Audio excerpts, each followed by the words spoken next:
ॐ प्रपन्नपारिजाताय तोत्रवेत्रैकपाणये ज्ञानमुद्राय कृष्णाय गीतामृतदुहे नमः। अज्ञश्चाश्रद्दधानश्च संशयात्मा विनश्यति नायं लोकोऽस्ति न परः न सुखं संशयात्मनः। भगवान श्री कृष्णर ஸ்ரத்த ரொம்ப முக்கியம் என்பதற்காகவும் சந்தேகப்படக்கூடாது சாஸ்திர விஷயத்திலங்கிறதுக்காகவும் இந்த ஸ்லோகத்தை உபதேசம் பண்றார். அக்ஞஹா அக்ஞஷ்ச அஸ்ரத்ததானஷ்சங்கிறார். அக்ஞஹான்னு சொன்னா ஆத்மானா என்னன்னு தெரியாதவன், உடம்பையே நான் நினைச்சு கொண்டிருக்கிறவன், உடம்புக்கு வேறாக இருக்கிற ஜீவாத்மாவை தெரிஞ்சுக்காதவன். அஸ்ரத்ததானஹ குருவினுடைய வாக்கியத்தையும் சாஸ்திரத்தினுடைய வாக்கியத்திலையும் நம்பிக்கை இல்லாதவன், அதை பிரமாணமாக ஏற்றுக்கொள்ளாதவன். சம்சயாத்மா அப்படியே இது பண்ணாலும் அதில் இடையில சந்தேகப்படுறவன். இப்படி இருக்காதோ இப்படி இருக்குமோ அப்படின்லாம் நினைக்கிறவன். அது ஒன்றும் தவறாக இருக்காது, அது ஒன்றும் அதர்மம் இல்லை அப்படிங்கிறத புரிஞ்சிக்க முடியாது, சந்தேகப்பட்டுட்டே இருப்பான். எதுலேயும் அவனுக்கு திருப்தி கிடையாது. உலக வாழ்க்கையிலையும் அவனுக்கு யாரிடத்துலையும் தன்னிடத்துலேயும் அவனுக்கு சந்தேகம், பிறரிடத்துலையும் சந்தேகம். சரியா இருக்க முடியுமா, நம்மளால் இதெல்லாம் கடைப்பிடிக்க முடியுமா, முடியாதா, முடியாதுன்னே தீர்மானமாக இருப்பான். இப்படியெல்லாம் இந்த மூணு விஷயம் சொல்கிறார். அஜ்ஞானி, அஸ்ரத்ததானஹ, சம்சயாத்மா. வினஷ்யதி, வினஷ்யத்தின்னா அவன் வாழ்க்கையை வீணடித்து விடுகிறான்னு அர்த்தம். ஆத்மாவை தெரிஞ்சுக்காம, சாஸ்திரத்தில் ஸ்ரத்த வைக்காம, எல்லாத்துலேயுமே எப்போ பார்த்தாலும் சந்தேகப்பட்டு இருக்கிறவன் வாழ்க்கையில் பிரயோஜனத்தை அடையிறதில்லை.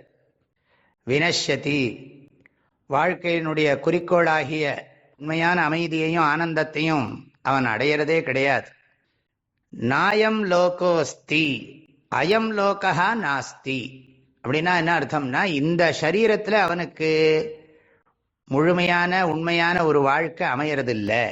ந பரஹா, சரி இந்த சரீரத்திலேருந்து வேற சரீரத்துக்கு போனாலாவது நிம்மதியாக இருக்க முடியுமான்னா அதுலேயும் இன்னும் துக்கம் அதிகமாகுமே தவிர குறையாது. ந சுகம், ஒரு பொழுதும் சுகம் கிடையாது. சம்சயாத்மனஹா, எப்போ பார்த்தாலும் சந்தேகப்பட்டு இருக்கிறவனுக்கு, நம்பிக்கை இல்லாதவனுக்கு தன்னம்பிக்கை, குரு நம்பிக்கை, சாஸ்திர நம்பிக்கை கிடையாது. நம்மளை சுற்றி இருக்கக்கூடியவர்களை ஓரளவுக்கு நம்பித்தான் ஆகணும். எல்லாரிடத்துலையுமே சந்தேகப்பட்டு இருக்க முடியாது, சந்தேகப்படக்கூடவும் கூடாது.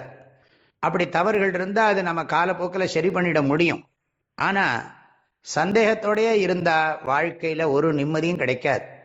ஒரு ஜோசியர்கிட்ட போகிறோம்னா அவர் சொல்கிறது நடக்குமா நடக்காதா, எப்போ பார்த்தாலும் நடக்கும்னு ஒரு தன்னம்பிக்கையை வளர்த்துக்கணும். பாசிட்டிவ் திங்கிங் பவர்னு சொல்லுகிறார்கள் இல்லையா, பவர் ஆஃப் பாசிட்டிவ் திங்கிங், அது இருக்கணும். நடக்கும்னு நினச்சா நிச்சயமாக நடக்கும். அப்படி ஒருவேளை நடக்கலைன்னு சொன்னால் சரி பரவாயில்ல, ஏதோ ஒரு இடைஞ்சல் இருக்குது போல் இருக்கு, பரவாயில்ல இன்னும் முயற்சி பண்ணுவோம் அப்படின்னு இருக்கணும்.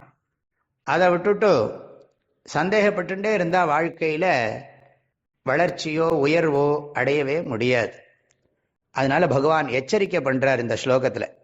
இது மூலம் என்ன தெரிகிறது, சாஸ்திரத்தில் பரிபூர்ண ஸ்ரத்த இருந்தால் தான் மோட்சத்தை அடைய முடியும், மோட்சத்துக்கான ஞானத்தை அடைய முடியுங்கிறது அர்த்தம். ஆகவே இந்த அஜ்ஞானி, அஸ்ரத்ததானன், சம்சயாத்மா, இந்த மூணுலேயும் சம்சயாத்மாவை தான் பகவான் நிந்தனை பண்றார். சம்சயாத்மனஹா ந சுகம் ந பரஹா அயம் லோகா அப்படி நாஸ்தி அப்படின்னு சொல்லி எச்சரிக்கை பண்றார்.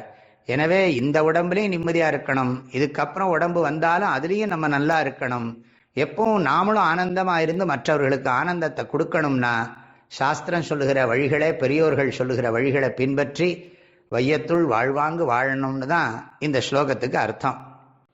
அஜ்ஞச்சாஸ்ரத்ததானஷ்ச சம்சயாத்மா வினஷ்யதி நாயம் லோகோஸ்தி ந பரஹ ந சுகம் சம்சயாத்மனஹ. எல்லோருக்கும் பரிபூர்ணமான ஆசீர்வாதங்கள், மனமார்ந்த நல்வாழ்த்துக்கள். ஹரிவோம். ஓ